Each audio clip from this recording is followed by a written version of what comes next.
Well, I'm delighted now. Here he is at the desk, Benny Peiser, the head of the Global Warming Policy Foundation in Britain. He's out here as a special guest in Australia, talking exclusively here on Outsiders. And Benny, you do the brilliant Net Zero blog and work exposing net zero. Welcome to Outsiders, Benny. Tell us about net zero. Well, net zero is in trouble. Net zero is in trouble because Europe is facing the worst energy crisis and worst energy cost crisis since World War II. Energy prices in Britain have nearly doubled in April, and there are concerns they might treble by the end of the year, which means about a quarter of the British public won't be able to pay their energy bills. So we are facing ground zero of the real energy crisis that we've been warning about for many years. Of course, everyone is blaming Vladimir Putin, and certainly he is triggering this huge spike in gas prices, but the crisis already happened before the invasion of Ukraine. It's just accelerated, and the old green consensus is disintegrating in Europe. Many governments will not survive this energy crisis. Rita. But are the people waking up to this? Are they waking up that this is self-inflicted, or is the green ideology so ingrained that they're going to just double down further? Well, obviously, the old guard is still in power. They will double down. They won't acknowledge that there is a problem. And if there's a problem, it's all Putin's fault. But as I said, when people cannot heat their homes or pay their bills, they don't really care who is at fault. They will kick out governments. Governments will fall over this issue, and the green agenda will disintegrate. It's already happening in Europe. You look at the UK, you've got Boris, who's gone green crazy, but then the Labour alternative are even crazier than he is. Yeah. So where do the people go? They may not be able to heat their homes, but what can they actually do to affect some sort of change in the political system? Very little in the short term, other than kicking governments out, left, right and centre. But there will be a new generation of political leaders, I have no doubt, who will make energy security and the cost of net zero their top priority. James.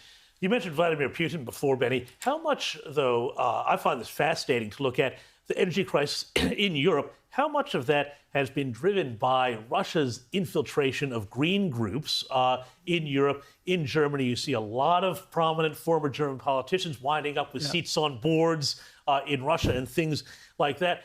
Really, Putin has been largely responsible for creating much of the green momentum, hasn't he? Well, we know from the former Secretary General of NATO, who made the claim that Russia is funding environmental organizations primarily to stop Europe drilling for shale gas. Europe is sitting on huge reserves, Britain in particular, but other parts of Europe, of shale gas, which would power Europe for perhaps 30, 40 years. Wow. And Putin and his TV organizations in Europe have clearly helped the green campaign against fracking.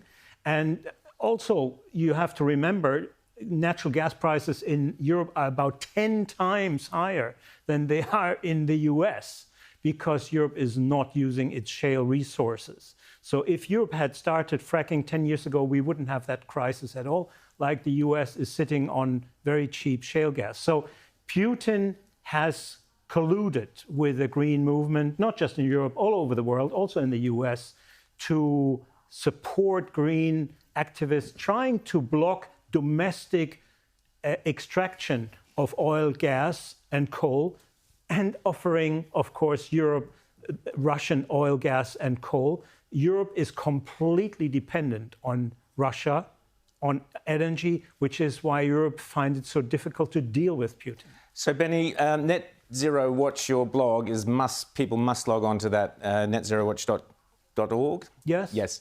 Absolute fascinating reading. We've got all the up-to-date articles on there. What's the warning for Australia? We were devastated, to be honest, when Scott Morrison went to Glasgow and declared net zero for this country, condemning future generations to heaven knows what. But what's your warning for Australia about net zero, specifically? Well, if you want your energy bills to go up by 100%, just do what we've been doing in Europe. If you want to struggle paying your bills, continue with this Green Deal, with this net zero nonsense, and you will pay the price. And every government, Mr. Morrison might pay the price for going green.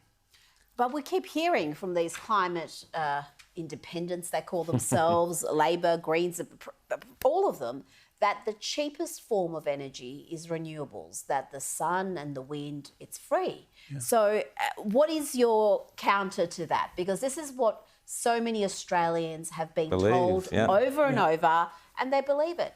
Well, if it's so cheap, why are they requesting these multi-billion subsidies?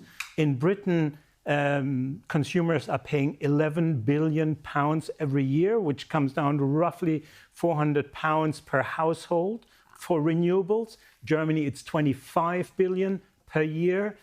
Britain has spent about 80 billion in the last 10 years, £3,000 per household on renewables. Well, if that's cheap, you know, I don't want to know what's expensive. Just very quickly, Boris Johnson, will he reverse on net zero? There's a lot of pressure within his cabinet, isn't there? Well, there is, and there is growing pressure, not on net zero, but on the green subsidies, on the green levies, which are making bills even more expensive. There is the Conservative Party is essentially split. Most Conservative parties in the Western world, not in the US, but in the Western world, are split on this issue, and they might actually split over this. Boris might commit political suicide over his green agenda. Scott Morrison, there's your warning. Take it from Benny Peiser. Global Warming Policy Foundation, set up by Nigel Lawson. I had the privilege of meeting him here in Sydney. Benny Peiser, welcome to Australia. Great to have you here, and Australians need to listen very carefully to what Benny has to say. Thank you so much.